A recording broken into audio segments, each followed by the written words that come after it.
There is something very special about a snowstorm.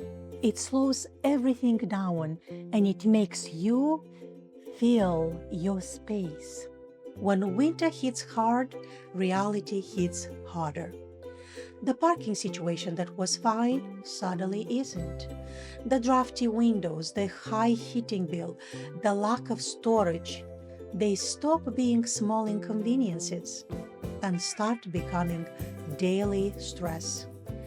And sometimes a blizzard brings clarity.